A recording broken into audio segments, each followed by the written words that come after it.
ሰላም እንዴት ናችሁ? የደሱ ሄልዝ ቤተሰቦች እኔ እግዚአብሔር ይመስገን ደህና ነኝ። በያላችሁበት ሰላማችሁ ይዛ። ዛሬም እንደተለመደው በአንድ አስተማሪና ጠቃሚ ተመልሻለሁ። በዚህ ቪዲዮ የጥጥ ፍሬ ዘይትን አስገራሚ የሆኑ የጤና ጥቅሞችን ለእናንተ ዘርዘር አድርጌ እነግራችኋለሁ። ከዛ በፊት ግን ለቻናሉ አዲስ ከሆናችሁ ቻናሉን ሰብስክራይብ ያደርጋችሁ ጀምሩ። ነባር ሰዎችም የዩቲዩብ አልጎሪዝም ለብዙዎች እንዲያደርስና ብዙዎችን ስለሚያስተምር ላይክ እና ሼር ማድረጋችሁን አትርሱ። አብራችሁን ቆዩ። ወደ ዋናው ሐሳቤ ስመለስ የጥጥ ፍሬ ዘይት ለጤና የሚመከሩና ለጤናችን ብዙ አስተዋጽኦችን ከሚያደርጉ የዘይት አይነቶች አንዱ ነው ማለት ነው።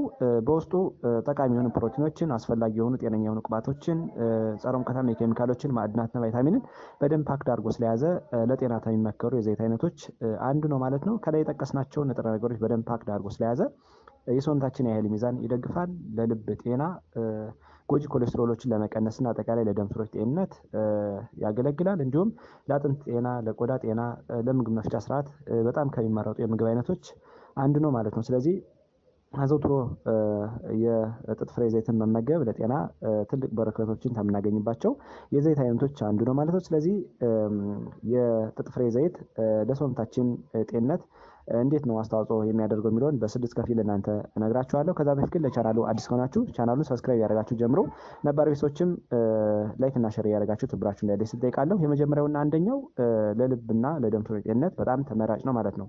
በተለይ የጥጥ ፍሬ ዘይት ፖሊ አንሳቹሬትድ ፋቲ አሲድ እና ሞኖ አንሳቹሬትድ ፋቲ አሲዶችን ወይም ደግሞ ኦሊክ እና ሊኖሊክ አሲድ ብለን እንጠራቸውን ይዟል። እነዚህ ቅባቶች አላስፈላጊ የሆኑ ኮሌስትሮልን በመቀነስ በተለይ ኤልዲኤል እና ትራይግሊሰራይድ ያለ የምንጠራቸውን ጎጂ ኮሌስትሮሎችን በመቀነስ እና ጠቃሚ የሆኑ ቅባቶችን በመጨመር ለምሳሌ ሃይ ዴንሲቲ ሊፖፕሮቲን በመጨመር ለልባችን ጤንነት፣ ለደም ስሮች ጤንነት ትልቅ አስተዋጽኦ ከሚያደርጉ የቅባት አይነቶች አንዱ ነው ማለት ነው። ሌላው የጥጥ ፍሬ ዘይት በውስጡ ፖታሲየምን ይዟል። ፖታሲየም ለደም ስሮች ጤና እንዲሁም ደግሞ ለልባችን ጤና በጣም ተመራጭ ነው። በተለይ የውሃ ክምችትን በመቀነስ የሶዲየምን መብዛት በማስተካከልና አጠቃላይ የልብ ጡንቻዎችን በመደገፍ የደም ስሮችን በማጽዳት የሚታወቅ እጅግ በጣም አስፈላጊ የሆነ ማዕድን ነው ማለት። ስለዚህ ይህንን ስለያዘ ለልባችንና ለደም ስሮቻችን ጤንነት በጣም ተመራጭ ነው ማለት ነው።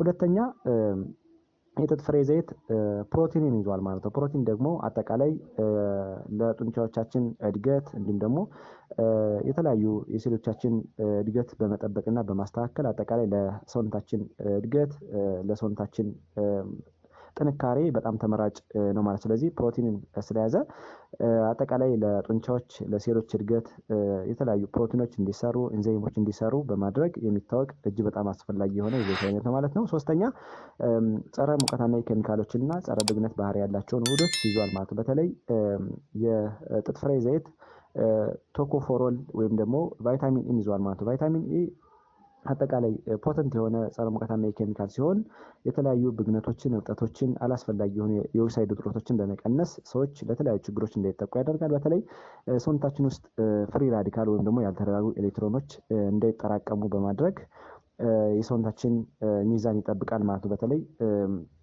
አርትራይተስ እያልን ምንጠራውን ወይም ደግሞ መገጣጠሚያ ላይ ሊፈጠር የሚችለውን እብጠት በመቀነስ አንጀት ላይ ሊፈጠር የሚችለውን እብጠት በመቀነስ እና የመተንፈሻ አካላትን እብጠት በማስተካከል ሰዎች በቀላሉ ለብግነት እንዳይጠቁ እብጠት ወይም ደግሞ ይሄ ኢንፍላሜሽን እያለ የምንጠራው ችግር እንዳይኖር በመከላከል ደረጃ የሚታወቅ እጅግ በጣም አስፈላጊ የሆነ የቅባት አይነት ነው ማለት ነው። ምክንያቱም ፖተንት የሆኑ ጸረ ሙቀታማ ኬሚካሎችን እንደ ቫይታሚን ሌሎችንም አስፈላጊ የሆኑ ንጥረ ነገሮችን ስለያዘ የሰውነታችን ጤንነት ይጠብቃል ማለት ነው። አራተኛ ለቆዳችን ጤንነት እንዲሁም ደግሞ ቁስል ሲፈጠር ቶሎ እንዲድን የሚያደርግ በጣም አስፈላጊ የሆነ የዘይት አይነት ነው ማለት ነው። በተለይ በውስጡ ጌላቲን የሚባል ጠቃሚ የሆነ ንጥረ ነገርን ስለያዘ ሰዎች ያለ እድሜ የቆዳ መገርጀፍ፣ የቆዳ መሸርሸር እንዳይፈጠር ያደርጋል። እንዲሁም ደግሞ አጠቃላይ የቆዳን እርጥበት በመጠበቅ እና በማስተካከል አጠቃላይ ትልቅ አስተዋጽኦ አለው ማለት ነው። ሌላው በተለይ ቁስል ሲፈጠር ቁስል ቶሎ ውንድ ሂሊንግ ፕሮሰሱን እንዲፋጠን በማድረግ ትልቅ አስተዋጽኦ አለው ማለት ምክንያቱም በውስጡ ቫይታሚን እና ሌሎችንም አስፈላጊ የሆኑ ውህዶችን ስለያዘ ማለት ነው። ሌላው ቆዳ ላይ ሊፈጠሩ የሚችሉ ጥቋቁር ነጠብጣቦችን እንዲሁም ደግሞ አላስፈላጊ የሆኑ ነገሮችን በማስተካከልና በመቀነስ ይታወቃል። እንዲሁም በተለይ እናት አባቶቻችን በትራዲሽናል ወይም ደግሞ በባህላዊ መንገድ የተለያዩ ቁስሎች ሲፈጠሩ ያን ቁስል ለመፈወስና ለማስተካከል ቆዳ ላይ ዘይቱን ይቀቡታል። ስለዚህ ብዙ ፈውስ ሲያገኙበት እንደነበረ ብዙ ጥናቶች ያስረዳሉ ማለት። ስለዚህ ቫይታሚን ኢ እና ሌሎችንም አስፈላጊ የሆኑ ጸረ ሙቀታማ ኬሚካሎችን ስለያዘ ለቆዳ ጤና በጣም ተመራጭ ነው ማለት ነው። አምስተኛ ለምግብ መፍጫ ስርዓት ነው። በተለይ የጥጥ ፍሬ ዘይቱን እንዲሁም ደግሞ የጥጥ ፍሬን ምርቶችን ስንጠቀም ፋይበርን እናገኛለን። ይህ ፋይበር ደግሞ ለምግብ መፍጫ ስርዓት በጣም አስፈላጊ ነው ማለት ነው። በተለይ እንደ ላግዜቲቭ ኢፌክት ወይም ደግሞ እንደ ማለስለሻ ሆኖ ስለሚያገለግል አጠቃላይ ድርቀት እንዳይፈጠር እንዲሁም ደግሞ አንዳንዴ ሂሞሮይድ ወይም ደግሞ ኪንታሮት ያለባቸው ሰዎች ብዙ ጊዜ ስትሬን እንዳይኖር ድርቀት እንዳይኖር እና በማለስለስ በቀላሉ ሰዎች እንዲጸዳዱ የባውል ሙቭመንትን ኢኒሼት በማድረግ ትልቅ አስተዋጽኦ አለው ማለት ነው። እንዲሁም ደግሞ ኦበሲቲ ያለባቸው ሰዎች ወይም ደግሞ ውፍረት የሚያስቸግራቸው ሰዎች ብዙ ጊዜ የጥጥ ፍሬ ዘይትን ሲጠቀሙ ኪሏቸው ወደ ነበረበት እንዲመለስና ኪሏቸው እንዲመጣጠን የሚያደርግ ትልቅ አስተዋጽኦ ያለው የዘይት አይነት ነው። ምክንያቱም ይህን ዘይት ከተጠቀሙ ሰዎች ከተጠቀሙት በኋላ ለብዙ ጊዜ ፉልነስ ስለሚሰማ ወይም ደግሞ ተጨማሪ ኤክስትራ የሆነ ኤክስትራ ኢነርጂ ስለሚያስፈልጋቸው ምግብ ጨምሮ ስለሚወስዱ ኪሏቸው የተመጣጠነ እንዲሆን ያደርጋል ማለት ነው። ስድስተኛው እና የመጨረሻው ለአጥንት ጤና ነው። በተለይ የጥጥ ፍሬ ዘይት በውስጡ እንደ ካልሽየም፣ ማግኒዥየም እና ማንጋኒዝ የመሳሰሉ በጣም አስፈላጊ የሆኑ ማዕድናትን ይዘዋል ማለት ነው። እነዚህ ማዕድናት ለአጥንት ጤና በጣም ተመራጭ ናቸው። በተለይ የአጥንታችን ማትሪክስ እንዲዘጋጅ እንዲሁም ደግሞ አጠቃላይ አጥንታችን ጤንነት የተጠበቀ እንዲሆን በማድረግ በተለይ ፍራክቸርን ይከላከላል። እንዲሁም ደግሞ ከእድሜ መግፋት ጋር ተያይዞ ሊመጣ የሚችለውን ኦስቶፖሮሲስ እያልን የምንጠራው ወይም ደግሞ የአጥንት መሳሳት፣ መቦርቦር፣ መከልፈስ በመከላከል ትልቅ አስተዋጽኦ ያለው የዘይት አይነት ነው ማለት። ስለዚህ ለአጥንት ጤና በጣም ተመራጭ ነው ማለት ነው። ነገር ግን እንደ ጥንቃቄ ማድረግ ያለብን ልንገራችሁ። ብዙ ጊዜ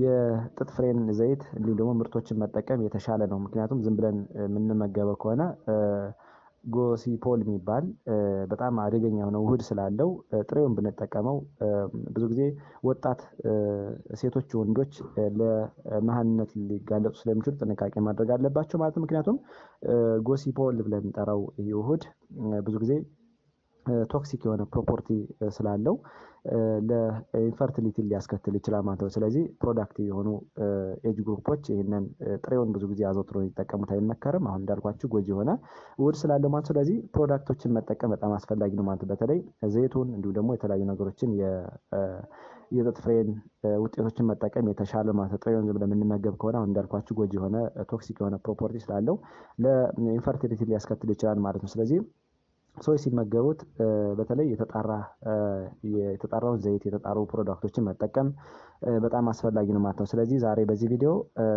የጥጥ ፍሬ ዘይት ለጤናችን ምን ያህል አስተዋጽኦ እንዳለው ለእናንተ በደንብ አብራርቼ ነገርኳችሁ። እናንተም ከብዙ በጥቂቱ ቆንጆ ግንዛቤ አግኝታችኋል ብዬ አስባለሁ። ለሌሎች እንዲደርስ በጎነት ለራስ ነው በሚለው ላይክ እና ሼር አድርጉት። እንዲሁም ቀጣይ የሚለቃቸው ቪዲዮዎች ለእናንተ እንዲደርሷችሁ የደወል ምልክቱን መጫን አትርሱ። አመሰግናለሁ።